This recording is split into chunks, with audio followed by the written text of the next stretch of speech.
हिजरत के 2 साल बाद 17 रमजान को अल्लाह ने एक ऐतिहासिक युद्ध के माध्यम से इस्लाम की सच्चाई को स्थापित किया।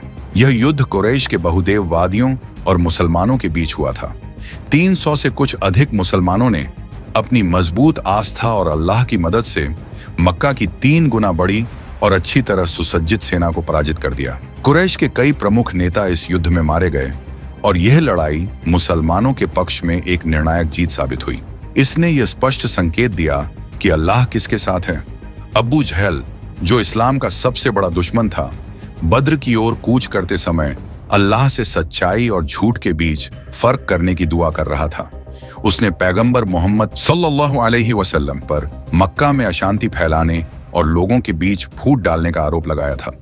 जब युद्ध से पहले अन्य कबीले कुरैश को सैनिक सहायता देने के लिए आगे आए, तो अबू जहल ने कहा कि अगर वास्तव में वे अल्लाह और उसके रसूल के खिलाफ युद्ध कर रहे हैं, जैसा कि मोहम्मद दावा कर रहे हैं, तो कोई भी शक्ति उनकी मदद नहीं कर पाएगी।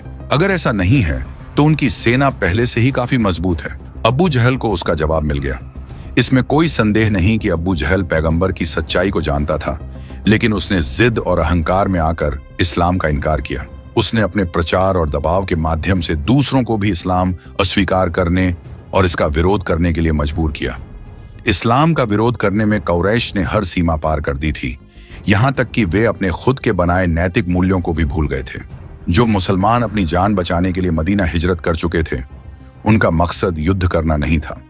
वे केवल अब्बू सुफियान के काफिले को घेर कर मक्का में छूटी अपनी संपत्ति को वापस लेना चाहते थे, लेकिन अल्लाह ने उनके लिए इससे भी बड़ी विजय लिखी थी। इस युद्ध और कुरैश की चौंकाने वाली हार ने पूरे अरब में एक मजबूत संदेश भेजा। अब मुसलमानों को नजरअंदाज नहीं किया जा सकता था। वे अब एक मजबूत ताकत बन चुके थे। 6 हिजरी में जब फजारा कबीले ने पैगंबर मोहम्मद सल्लल्लाहु अलैहि वसल्लम की हत्या की साजिश रची, तो अबू बकर अस-सिद्दीक रदियल्लाहु अन्हु या जैद बिन हारिसा रदियल्लाहु अन्हु के नेतृत्व में एक सैन्य दल वादी अल-कुरा की ओर भेजा गया। फज्र की नमाज के बाद इस सैन्य टुकड़ी को दुश्मनों पर हमला करने का आदेश दिया गया। इस अभियान में कई दुश्मनों को मार गिराया गया और कुछ को बंदी बना लिया गया। बंदियों में उम्म किरफा और उसकी खूबसूरत बेटी भी शामिल थी। उसकी बेटी को मक्का भेज दिया गया ताकि वहां मौजूद कुछ मुस्लिम कैदियों को छुड़ाने के लिए उसे फिरौती के रूप में इस्तेमाल किया जा सके।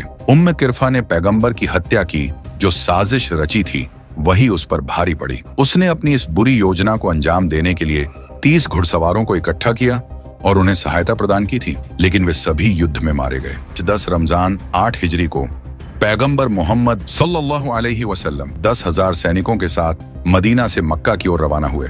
मक्का वालों ने संधि तोड़ दी थी और हालांकि यह एक गंभीर मामला था, पैगंबर ने अपनी जिम्मेदारी से पीछे हटने के बजाय आगे बढ़कर इसे पूरा किया।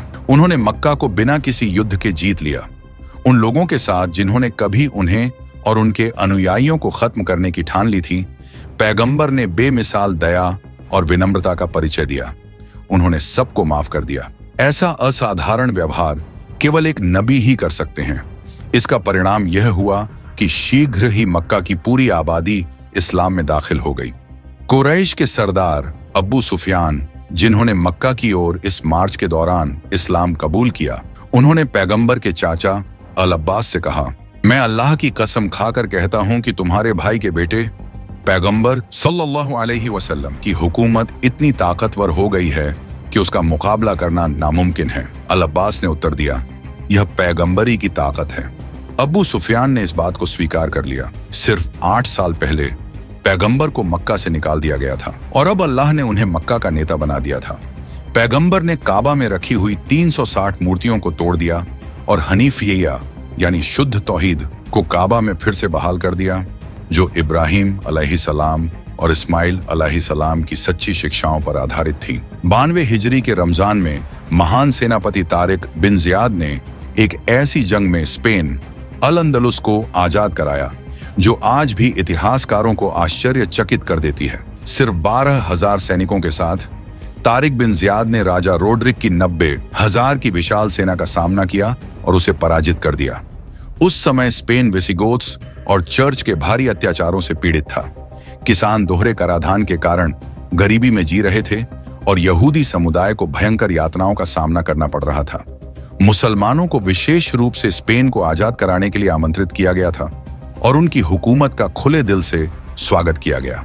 करों को केवल पैदावार के 5वें हिस्से तक सीमित कर दिया गया। न्याय संगत वेतन प्रणाली लागू की गई। यहूदी और ईसाई अल्पसंख्यकों को राज्य की सुरक्षा दी गई। सभी समुदायों को सार्वजनिक सेवाओं में प्रवेश और सरकार में उच्च पदों पर भागीदारी की समान संभावनाएं प्राप्त हुईं।